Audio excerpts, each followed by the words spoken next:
Much for coming out on this afternoon to talk about science and the coronavirus outbreak. This is the second event for a group called We Love Bookstores, which was started by a group of writers and folks in the publishing industry in the San Francisco Bay Area to support the indie bookstores that we love and that we want to make sure survive this outbreak.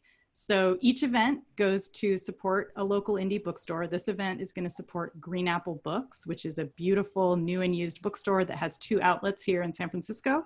And we've already raised for this event almost $2,400. So thanks so much for your donations. And I know it's going to make a big difference for the bookstore. And I'll tell you a little bit more about upcoming events as we wind up. So we are super lucky today to have 2 incredible science journalists with us who have been covering the coronavirus outbreak for the New York Times, but who both have been working on issues around healthcare and viruses for a super long time. Carl Zimmer is a prolific author. He's written a number of books. He has a column in the New York Times called Matter, which you should always be reading. And his newest book is called She Has Her Mother's Laugh, which is a great intellectual history of heredity and also a look at the latest science on what does it mean to inherit particular traits and how that works. So it's definitely another one that you should check out. And also with us today is Apoorva Mandavilli, and she has just written some terrific pieces recently for the New York Times. She's a reporter there. She won the 2019 Victor Cohn Prize for Excellence in Medical Reporting and also started the autism news site Spectrum, which is a fantastic resource for folks on the spectrum and their families to learn all about the latest science. And so thanks so much, you guys, for being here. Thanks for having us. Yeah. Thanks. So we wanted to start just by asking you a little bit about bookstores. So Apoorva, why don't you start and tell us a little bit about why indie bookstores are important for you as a science journalist? Is that, tell us about science in the indie bookstore. Well, I mean, bookstores in general are, I think, extremely important to any writer and any person who appreciates writing and good writing especially. And I look for the indie bookstores wherever I've lived. I mean, I've had favorite bookstores in Madison, Wisconsin, and Brooklyn, where I live now, and the North Fork of Long Island. I try to seek out the independent bookstores. And I can tell you that when I moved into this house, we had 17 boxes of books. So I'm not known for exercising restraint in bookstores, but I think they're extremely important. And they are what provide us. I mean, one of the favorite things is to go into a bookstore and sort of browse and see what's out there and see the staff picks and, see what other people are looking at. And it's such a great way to discover new things. So I'm happy to be doing this. Yeah. So Carl, tell us an indie bookstore story from your past. Have you had any like great encounters in bookstores, found any amazing books in bookstores, had a reading at a bookstore that changed your life? I guess, my most recent memory of indie bookstores is we have a really little indie bookstore in the town I live in, Guilford, Connecticut, called Breakwater Books. It's about as big as my office. And it's got a big glass front looking out on the town green. And for She Has Her Mother's Laugh, I gave a talk there. And it was like the best part of the whole tour. I mean, it was like a 5-minute walk from my house. And it was the best because the store was full of people who had come out to hear about the book, and then people just could kind of walk by and just sort of wave in like people I knew, and it just, that's the great thing about indie bookstores, that they are part of the community, and they make books a part of the community. I get plenty of books off of Amazon, but Amazon is like an abstract presence somewhere out there in the cloud. It's not run by the people you know. It's not shopped by the people who you share your neighborhood with. And and for me, like when I'm not giving a talk there, I'm in there, or in RJ Julia, another nearby store, just seeing what's out, seeing what other writers have been up to. And there's no replacement for that. Totally agree.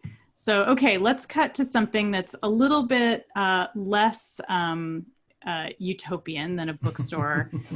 So both of you have been covering this outbreak for the New York Times.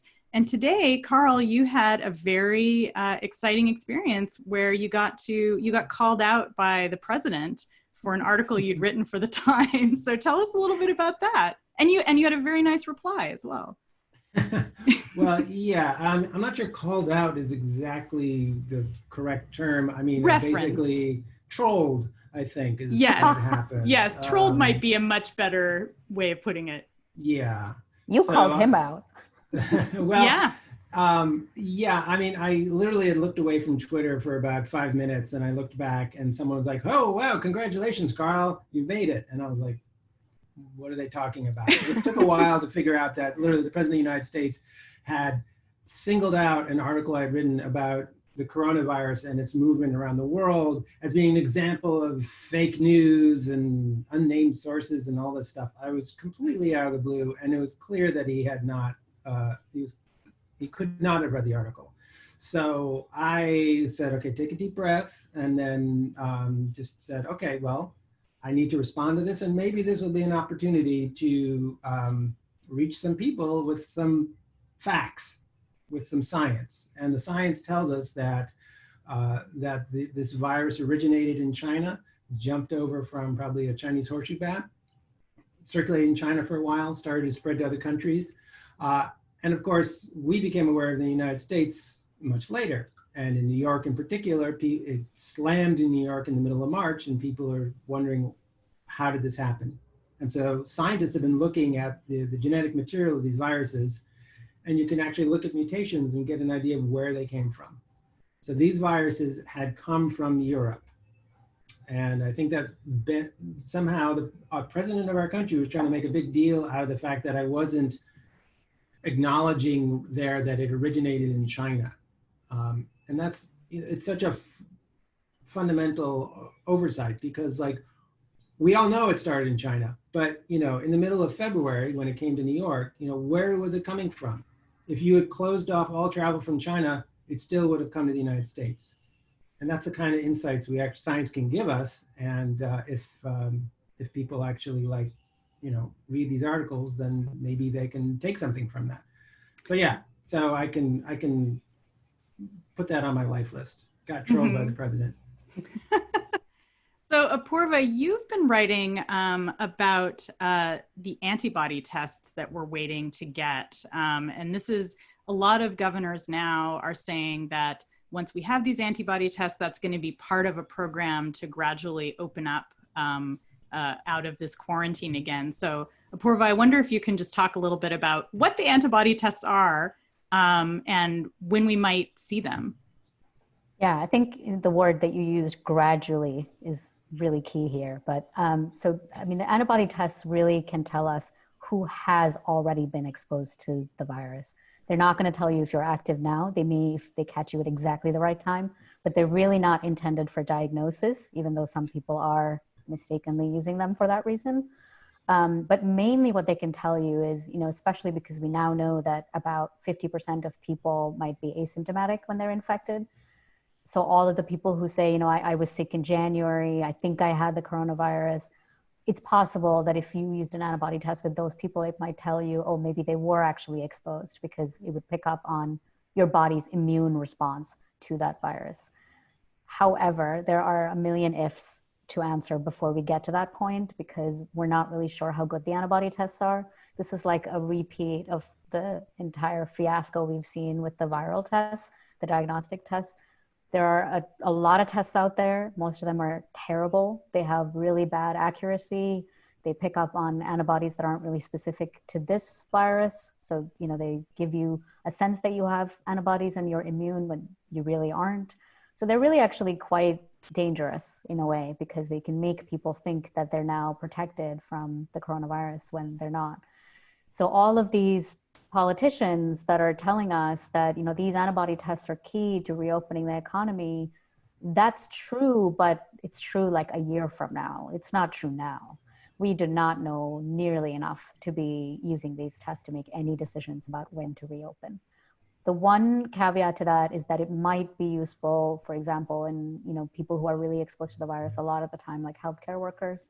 If they get a positive antibody test, they should still be using all their PPE. They should still be wearing all their protective gear, but it might give them some small sense of comfort that they're a little bit more protected than they might otherwise have thought. So they might feel a little bit safer.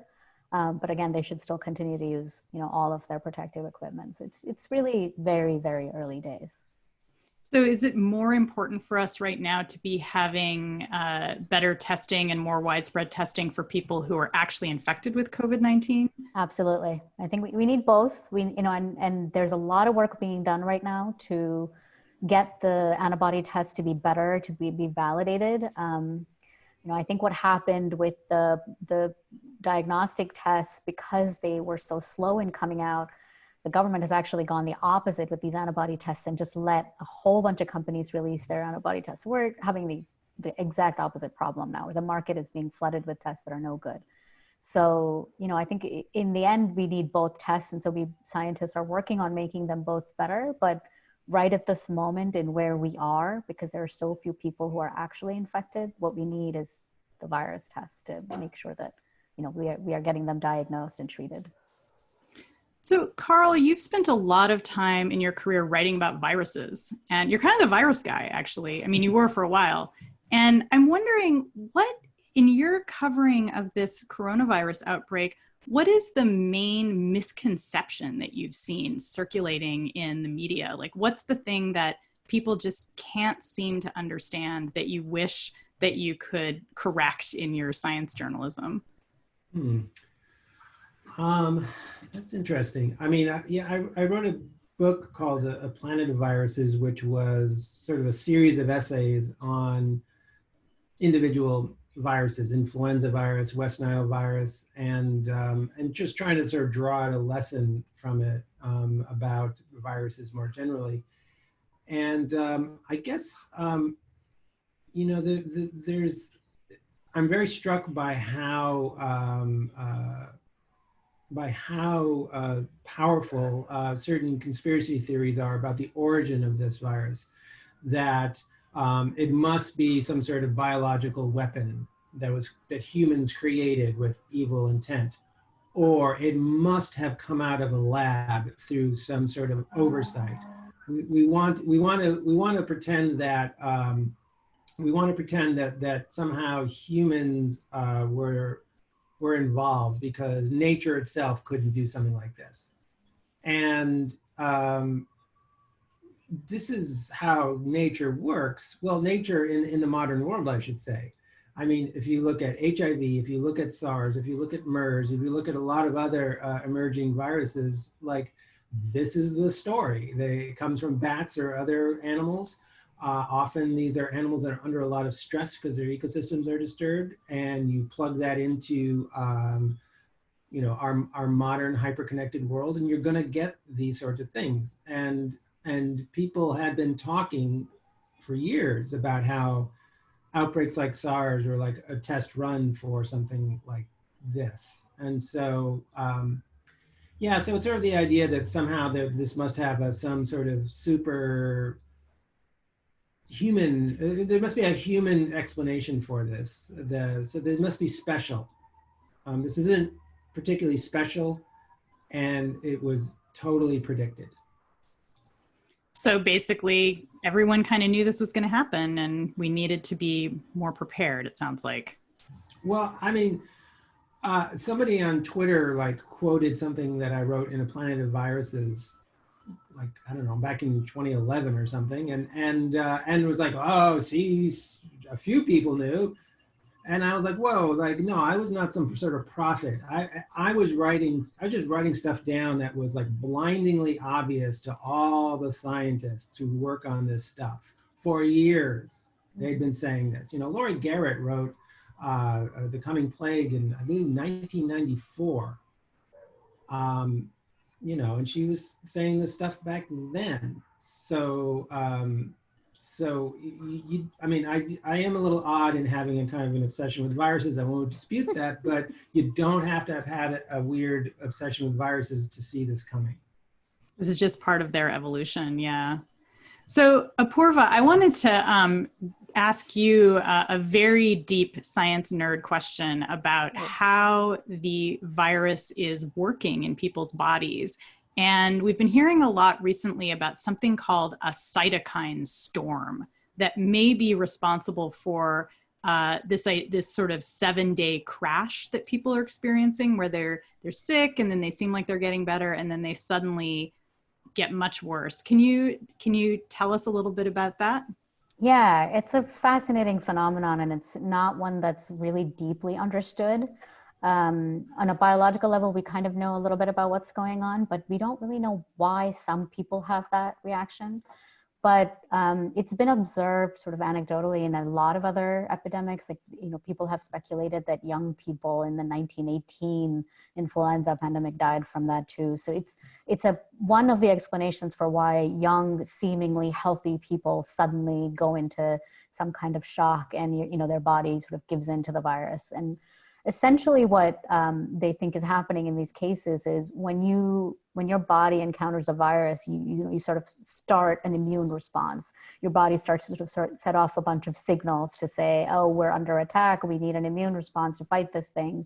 And usually, the immune response ramps up, and then there are systems in place to kind of turn it off and say, okay, we've done our job now, we can calm down. But in some subset of cases, and it might be as many as 1 in 5, we don't really know, the immune system just kind of keeps going. It's like it doesn't know how to shut itself off. And so it just keeps waging this war long after, he doesn't need to. And in those people, it's actually that overdrive immune system that ends up killing them sometimes, or at least really damaging their internal organs. So that's been something that we've seen with, it seems to be a hallmark of this infection as well. So basically the body is attacking itself. Yeah, basically. I mean, in a misguided attempt to attack the virus, it's a little bit different than autoimmune diseases in some ways, but it's essentially the same principle, that it's sort of forgotten what the enemy is and is now attacking itself. Yeah. So interesting. I'm just going to ask you guys a couple more quick questions, and then we're going to open it up to the audience, who I'm sure have lots of questions about this. And I just wanted to, let me start with you, Apoorva, since you're big on my screen right now because you're talking. So what, in your science journalism, what is your goal when you're covering something like this that touches on people's personal lives? It's an economic issue, it's a public health issue, and it's a science issue. What do you want to, how do you pick out stories? How do you decide where to go to help educate the public about this?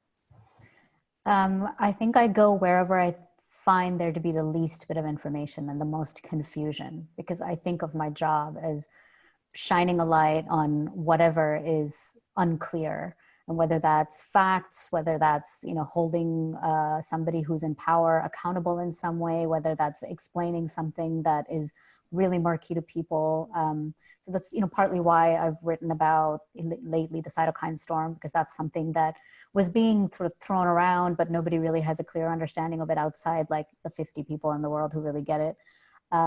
Or the fact that we didn't know for a really long time that people who are asymptomatic can spread the virus without knowing it.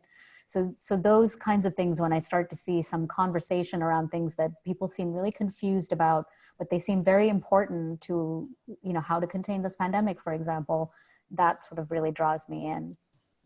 Carl, how about you? What draws you into the story? Are you interested in kind of just explaining, like helping people understand the virus, or is there something else that's pulling you into the story, thinking about, what else people need to know about how pandemics work or other stuff like that? I think Carl is muted, Charlie. Or Carl, you muted yourself, maybe? Haha, wait, no, there you go. Yes, okay. Sorry, there was a sirens going past and I didn't want to bother you guys with them. So sort of in a complementary sense to what Apoorva is talking about, I I'm really interested in the basic biology of viruses, and I do think that like people have a lot of questions that start with like, what's a virus? And that's a totally legit question, but people feel a little ashamed to ask it. And it's like, yeah, what is a virus? Well, we can start there. And how does it make us sick? Well, great question. And so I've been trying not just writing straight sort of text stories, but I've been trying to collaborate with people who have real skills that I totally lack. So the Times has a designer named Jonathan Coram who is amazing, and we've been doing visual things like that. What's an example of a visualization that you felt like was really helpful for explaining what's going on? We did one basically like just showing the virus infecting a cell and the genes coming out and just taking over. So that was one that we did where people, and that actually then like, we can then say like, you see, this is why you should wash your hands, because we can show that this virus is covered by this oily bubble. And you just hit soap on that oily bubble, it blows open and no more virus. So that's like a really, lives can be saved with that basic piece of information. And so that's really quite satisfying. But, we've also gotten really geeky, super geeky. Our latest effort was on basically, so this virus has only 29 genes. We've got like over 20,000 genes. This virus has only 29 genes, and somehow it's, is wreaking havoc on the world. So what are those 29 genes? What do they make? What do they do? And so we made sort of a full page sort of bestiary of all these genes and their proteins and what we think they do. I mean, in some cases we have a pretty good idea, like everyone sees the spikes on the virus. Well, there's a spike protein, and that's really important, and it's how it gets into the cell. But then there are a bunch of genes that make proteins are like, I don't know, it grabs onto this part of the cell, and I don't know, maybe it channels the metabolism in a weird direction. We don't know. So those are ways to use words and images to introduce people to this very alien thing. Yeah, that's great. I love the idea of a bestiary of genes. Like, and this is the grippy gene. This is the one that has the hammer that pounds its way through your cell. Yeah. Okay, we've got a bunch of questions from the audience. So Bart and Madison have almost the same question for both of you, which is, how has the pandemic changed or reinforced your science writing process or philosophy? And has your role as science writers changed in this situation? I don't know that it's changed my role as a science writer, but I think that the way that I do it has changed only in that I'm now doing everything at warp speed. I seem to be, I think in the past I've had the luxury of really thinking about what word do I want to use here. Now it's like, no, I've got to get 50 words onto this page in the next 2 minutes. So it doesn't really matter what words they are. So everything is moving at warp speed. And I also think, and Carl and I have exchanged emails about this, but I'm excited about papers with like 5 people in them, 10 people in them. And I would not have given those papers a second glance before. I think because we know so little about this coronavirus, we're really spending, all our time with very, very sparse information in a way that we wouldn't normally have. Yeah, so when I started my column, I guess 88 years ago now, we were thinking of a name, and my editor said, like, we're going to call it Matter. And I was like, okay, well, why? And they said, well, you can write about whatever you want. And just, I guess as long as it's made of matter, I suppose. And so I was like, wow, thank you. And so the Times has been very nice to me of like letting me just follow whatever obsession I have, whether it's cicadas or Neanderthals.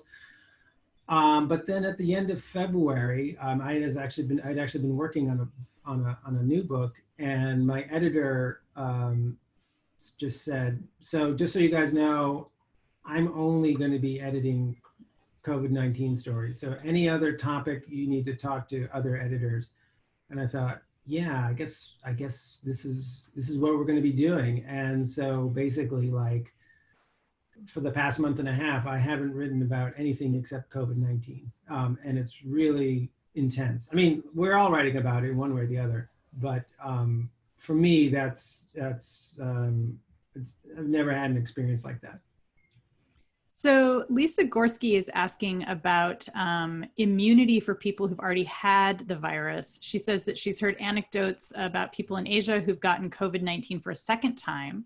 And she's just wondering where we're at on our knowledge about whether recovered patients are actually immune or whether you can be reinfected or get a recurrence of the infection. I can take that one since I've written about both those things. And I think it's fair to say that none of the experts I've spoken with are worried about reinfection right now. I think it's clear that people who have had the infection have some immunity.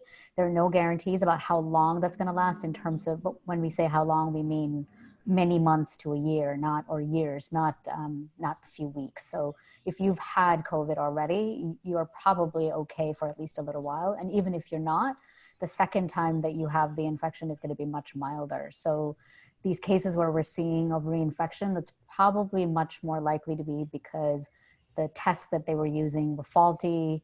Either they tested negative wrongly somewhere in between when they were still infected, or they're testing as positive now and they don't actually have it. Those are unlikely to be real cases of reinfection.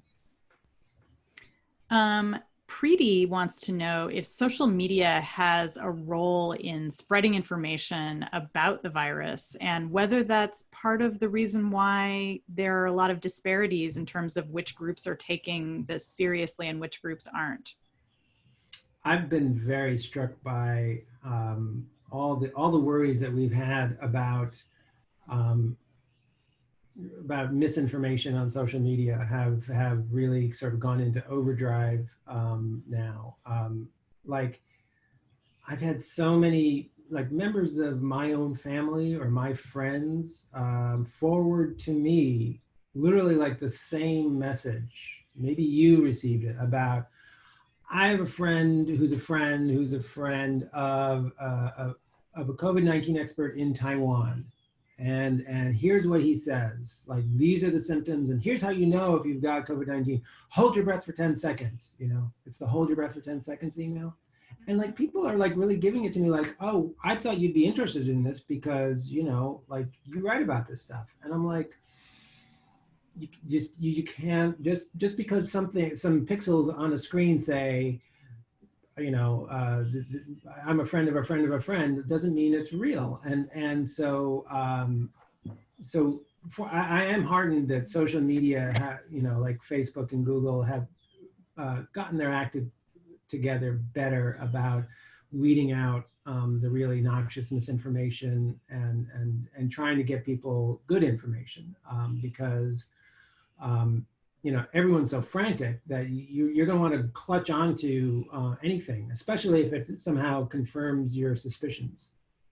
Yeah, it's really true. I've gotten lots of emails from my mother-in-law who has, friends of a friend in various places who are, they want like her to drink like lemon water and stuff like that. So that seems helpful.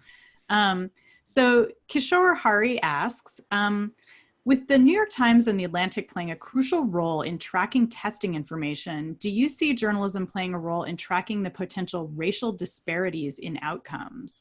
It seems really crucial to how we engage with vulnerable populations. Absolutely. I think that the Times has already been doing stories about how African Americans seem to have much worse outcomes. I know that there was very little data for a while about racial disparities, especially from places like New York that have had a pretty high burden and should be able to track that information. But yeah, I think journalists are absolutely all over that story and will continue to write about it. But, what's frustrating for me, I mean, I'm incredibly impressed with, like, say, with what Alexis Madrigal has been doing and trying to keep track of testing with the COVID tracking project coming out of the Atlantic. But it's not, that's not really journalists' jobs, like, that's the job of governments, and the federal government and state governments are really letting us down profoundly by not doing a good job of keeping track of this information. And so, we journalists are trying to do the best we can to fill in that gap, but it's, it's not going to be as good as if we had, a government system that was really committed to this stuff. What would you guys like to see the government tracking? Like, what kind of data would be really useful, both for public health and for you guys as journalists? Any data, actually. At this point, there's so little data coming from the CDC, coming from the White House. There's very little data about how many people, we don't even know really how many people are infected in the US. I mean, that's a pretty big failing. We don't know how many tests are available. We don't know which ones are good. We don't know which antibody tests are available. We don't know how good they are. We don't know things like how accurate they are. There's so little information coming from the government at this point about any of this. It's really stunning. A huge, huge failing, I think, throughout this whole pandemic. And is that something that, it's hard to assign blame because this is such a huge, thorny problem, but is this something that is a failing of local health departments, or is it something at the federal level, or is it kind of just a mishmash of both? I think it's across the board. I think public health in general has been starved for decades. We spend huge amounts on healthcare in this country, colossal amounts, and yet public health is always starved for resources. And then all of a sudden, in a situation like this, we needed to work like a high-end sports car, and it's unrealistic. Certainly, certainly this administration has done a lot to make all of this even more difficult, with funding cuts, with getting rid of organizations in the government that could have tracked these things better. When this pandemic started, there needed to be an overall plan, which included getting good data. That requires being able to do hundreds of thousands of tests a day, and having the ingredients for those tests and all of that. And we've completely stalled with testing. We're doing I think it's around 140,000 tests a day, nowhere near what we really need before we can open up our society again with confidence. The CDC and the FDA have both really fell down on that. So it's at the federal level, but I want to throw the stat at you that I discovered when I wrote a story about measles in Massachusetts. The woman who runs the public health department for the area that I was talking to said they had funding for 2 nurses for emergency infection. So there you go. That's what the local public health departments are working with. Yeah. Okay, so we have a couple more questions, getting back to the nuts and bolts of how this infection works. Harish asks, he says 80% he heard that 80% of New York City patients on ventilators die and wants to know why that is. Okay. Got that one approved. Just explain everything to us. I'm going to preface this with a very big, I have not been tracking this particular thing, but I know that among discussions with other reporters at the Times, one of the things that has come up is that some people think that the ventilators are making things worse. And I know that that's theory's been out there. I don't think there's enough evidence to really say that, but I think one thing that has been clear is that by the time people get put on ventilators, they are already quite sick. And the people who are getting the ventilators are either elderly or have underlying conditions, or, are just so far along that the ventilator's not doing them much good at that point. So I would really hesitate to draw any big conclusions from that about whether ventilators are involved in making them sicker. Well, I think, to follow up on what Apoorva is saying, I think that you have to remember we're in the first couple of months of dealing with a disease that no one's ever seen before, including the doctors. And so, the New York Times actually has a video online with just a series of interviews with doctors, and it's connected to an article by Jim Dwyer, and they're just sort of like, this is strange. And it's not, it's not the flu. And, people will crash, as we've described, their lungs can just be devastated, put them on a ventilator doesn't seem to help. Alternatively, what's also strange is that, you'll have these patients with these very low oxygen levels, and they're like talking to the doctor, checking their phone, like they shouldn't be able to communicate at all because it seems like they're not getting enough oxygen. So some people said, like, well, maybe the issue is that, like, they are somehow able to get the carbon dioxide out of their bodies enough that they're not getting toxified that way. And so this is a different thing. And maybe what's really frustrating is, like, the way to find that out, to get answers to that, is to do science.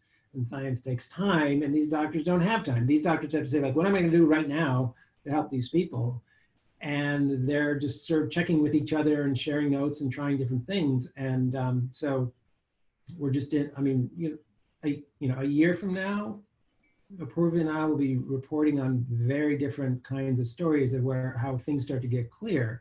In the same way with HIV, it was quite a mystery initially. So, this is just where we are.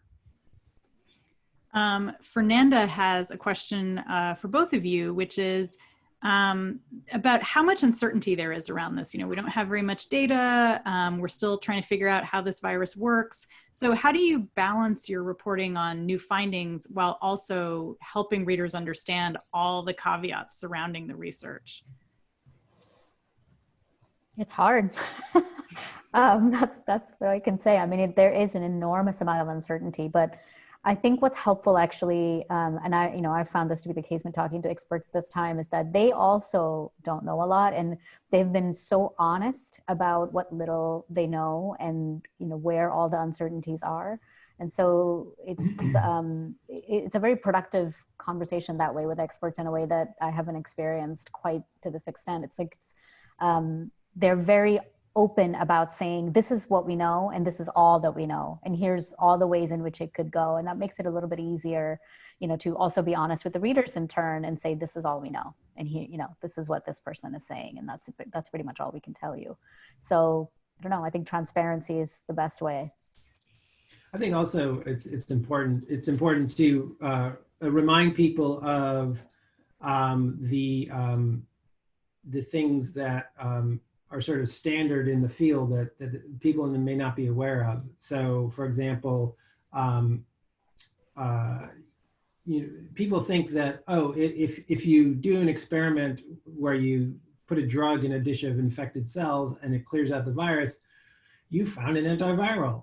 And the fact is that no, then you need to see if it works in an animal like a mouse or a monkey, and then from there you need to see if it works in people. And first you have to see if it's safe, and then you have to see if it's effective. And if you look at the full trail that drugs take along that path, most of them fall by the wayside sooner or later. I personally would love it if one of these experiments finds a panacea that just, sort of a penicillin for this virus, boom, clear it out. That would be great. But I do feel the need to sort of say, like, okay, everybody, like, this is news, but this is not automatically going to solve our problems.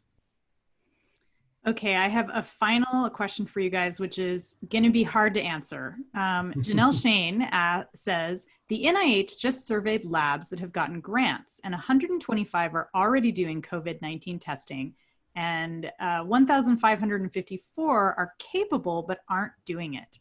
And they face obstacles like information, funding, and coordination. So how do we mobilize more of our resources? It's the big question. I don't know. How about like a national policy? There's a concept. Okay, easy answer. Yeah, like I'm all for, I'm all for sort of bottom-up creativity and people pursuing their own ideas and letting 1,000 flowers bloom, whatever. That's great, but we are dealing. We're dealing with a threat to the whole country. So the whole country needs to be organized in somehow. And, because otherwise you're going to have people sort of sort of stumbling over each other, duplicating each other, squabbling with each other. And I'm not saying that like a sort of a centralized process will solve all those problems by any means, but I don't know. I mean, there are these resources that need to be laid out. What are our priorities?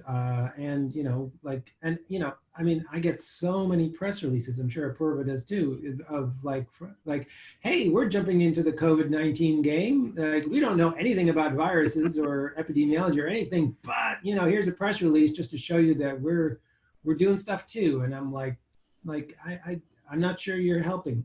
So yeah, I share that concern, and I think that you would, maybe Francis Collins, the director of the NIH, can say like, all right, here are our priorities. Here's what we're going to do, and let's go onto a COVID-19 footing for this. Otherwise, we might be all getting in the way of each other. What do you think, Apoorva? I think there have been times when it's been really helpful for people to jump in that way. I mean, I covered SARS when it hit China, and everybody dropped what they were doing and just worked on SARS. I talked to people who were doing like stem cell research who were all of a sudden doing SARS work.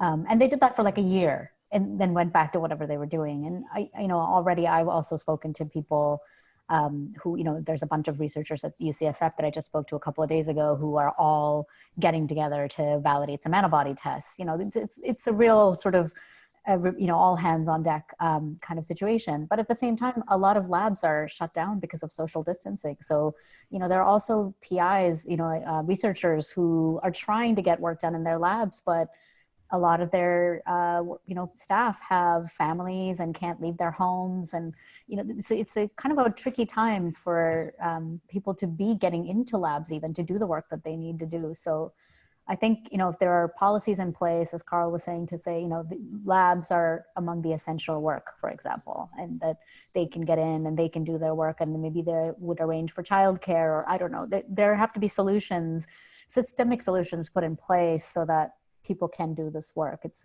just saying that's all the scientists get together. It's not going to be very useful without that kind of institutional support. All right, to wind up, I'm going to take the very last question, which is, I'm just curious, based on folks that you've interviewed, based on your experience covering other outbreaks, what's your best educated speculation about how long it's going to be before we're able to gather in public again? Carl? Just lay it on us. Tell us the truth. Okay. But all right. So what are you thinking, Annalee? Are you thinking like, I want to go to I want to go to this event that we're having right now in person. You want to go to a Major League Baseball game? No, I want to go to a bookstore and talk to you guys in front of like 100 people. 100 people is going to be tricky, I think, for a while, because you're going to need to do social distancing. So what I've been hearing is it's going to be at least a year before we are really back to anything that looks resembling normal. But even then, that some events like Major League Baseball game, we're not going to do that for a really long time. And so more than a year for that. Definitely. Yeah. Maybe 2022, maybe even later. We don't know how long, because right now, this like 5% of the country has been exposed to this virus. So we've got a long way to go before we have the vaccine. We have a long way to go before enough people are exposed to have anything like herd immunity. Like, we're not there. And it's going to take a really long time before it's going to be okay for people to gather in very large numbers. So yeah, you might still be able to go to a bookstore, but you're still going to be doing the kind of dancing around you're doing in grocery stores right now, where you're trying to keep your distance from people for the foreseeable future. So wearing masks, staying distant. Yep. No hugs. Yeah. It's going to be very different. All right. Well, thank you guys so much for coming out and talking with us about this. Thanks to the folks who came in the audience. Those were great questions. And I feel like, now I'm fortified for the next several years that I'm going to be wearing masks in public. And the more data we have, the better things are going to get. And I think that we are slowly getting to that place. So this has been, for those of you who came in later, this is part of an ongoing series called We Love Bookstores, where we bring interesting people in to talk to you and read from their work. to support local indie bookstores in the San Francisco Bay Area. And on April 17, which is this Friday, we're going to have Catherine Applegate reading from her new book to support Book Passage. And there's a lot of excitement about that. And then on April 22nd, which is this time next week, we're going to have the amazing authors Andrew Sean Greer and Mia Jeffra, who are going to be doing support for Alley Cat Books. And then we have several more events after that. You should check out welovebookstores.org if you want to know more. And if you want to see more of Carl and Apoorva's work, just check out the New York Times. They're in there like practically every day, telling us all about what's happening with the latest science and public health related to coronavirus. Thanks, everybody.